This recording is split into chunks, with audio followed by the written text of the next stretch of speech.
ಏನಿಲ್ಲ, ಒಂದೂವರೆ ವರ್ಷದಿಂದ ನಾನು ಬಿ ಜೆ ಪಿಯಲ್ಲಿ ಗುರುತಿಸ್ಕೊಂಡಿದ್ದೀನಿ. 2 ಎಲೆಕ್ಷನ್ನಲ್ಲೂ ಕೆಲಸ ಮಾಡಿ, 2-3 ಎಲೆಕ್ಷನ್ ಕೆಲಸ ಮಾಡಿ ಸಕ್ರಿಯವಾಗಿ. ಕಾಂಗ್ರೆಸ್ ಗೌರ್ಮೆಂಟ್ ದುರಾಡಳಿತ ಏನು ನೋಡ್ತಾ ಇದ್ದೀರಿ ಅದರದನ್ನ ಜನಗಳಿಗೆ ತಿಳಿಸಿ, ಮುಂದೆ ನಾವು ನಗರಸಭೆ ಚುಕ್ಕಾಣಿ ಹಿಡಿಯೋದಾಗಲಿ, ಮಂಡ್ಯದಲ್ಲಿ ಒಳ್ಳೆ ಬಿ ಜೆ ಪಿದು ಅದ ವಾತಾವರಣ ಮೂಡಿಸೋದಾಗಲಿ, ಬಿ ಜೆ ಪಿ ಬಲಪಡಿಸೋದಾಗಲಿ ನಮ್ಮ ಉದ್ದೇಶನೇ ಅದು. ಕೆ ವಿ ಶಂಕರೇಗೌಡರ ಫ್ಯಾಮಿಲಿಯಿಂದ ನಾನು ಅವ್ರ ಮೊಮ್ಮಗಾಗಿ ಬಂದಿದ್ದೀನಿ. ಎಸ್ ಟಿ ಜನ ಫ್ಯಾಮಿಲಿಯಿಂದ ಮಧು ಅವರು ಬಂದಿದ್ದಾರೆ, ನಮ್ಮೊಟ್ಟಿಗೆ ಕೈ ಜೋಡಿಸಿದ್ದಾರೆ. ಪ್ರಸನ್ನ ಅವರಿದ್ದಾರೆ ಹಡುಬುರ ಹೊಸದಾಗಿ. ಮಂಡ್ಯ ನಗರ ಅಧ್ಯಕ್ಷರಾಗಿ ನೀವು ಸ್ಥಾನ ಅಲಂಕರಿಸಿದ್ರಿ. ಯಾವ ರೀತಿ ಕೆಲಸ ಮಾಡಲಿಕ್ಕೆ ಅಂದರೆ ಬಿ ಜೆ ಪಿ ಬಲಪಡಿಸೋಕೆ ಏನಾದರೂ ಹೊಸ ಕಾರ್ಯತಂತ್ರ ಏನಾದರೂ ಮಾಡಿದರೆ? ಕಾರ್ಯತಂತ್ರ ಅಂತಂದರೆ ನಮ್ಮ ಪಾರ್ಟಿನ ಮತ್ತಷ್ಟು ಬಲಪಡಿಸೋದು, ಇನ್ನಷ್ಟು ಹೊಸ ಕಾರ್ಯಕರ್ತರನ್ನ ಪಾರ್ಟಿಗೆ ಕರ್ತರೋದು.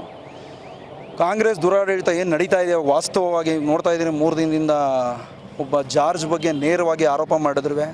ಅವರು ಒಬ್ಬ DSP ಅವರು ನೇರವಾಗಿ ಆರೋಪ ಮಾಡಿ ಅವರು ಸಾವನ್ನಪ್ಪಿದ್ದಾರೆ. ಅಂಥದ್ರಲ್ಲೂ ಜಾರ್ಜ್ನ ಪರ ನಿಂತಿರುವ ಮಾನ್ಯ ಮುಖ್ಯಮಂತ್ರಿಗಳು ಯಾವುದೇ ಥರದ ಸ್ಟೆಪ್ಸ್ಗಳು ತೊಗೋತಿಲ್ಲ.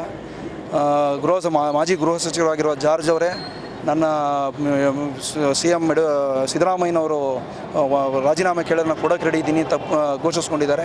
ಅಂಥದ್ರಲ್ಲೂ ರಾಜೀನಾಮೆ ಕೇಳ್ತಾ ಇಲ್ಲ, ರಾಜೀನಾಮೆ ಪಡ್ಕೋತಾ ಇಲ್ಲ. ಸದನದಲ್ಲಿ ಅದು ಅಹೋರಾತ್ರಿ ಧರಣಿ ನಡೀತಾ ಇದೆ.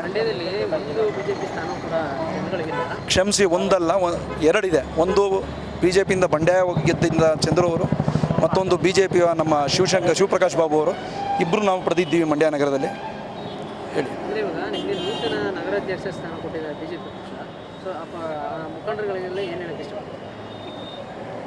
ಭಾಜಪ ನನ್ನ ಗುರುತಿಸಿ ನಗರಸಭೆ ಬಿ ಜೆ ಪಿ ನಗರ ಘಟಕದ ಅಧ್ಯಕ್ಷನಾಗಿ ಘೋಷಿಸಿದ್ದಾರೆ. ಅವ್ರಿಗೆಲ್ಲ ನಾನು ಚಿರಋಣಿ. ಪಕ್ಷದ ಎಲ್ಲ ಕಾರ್ಯಕರ್ತರಿಗೂ ನಾನು ಚಿರಋಣಿಯಾಗಿರ್ತೀನಿ. ಅವ್ರ ನಂಬಿಕೆಗೆ ದ್ರೋಹ ಆಗದೆ ಇರೋ ಕೆಲಸ ಮಾಡಿ ತೋರಿಸ್ತೀನಿ.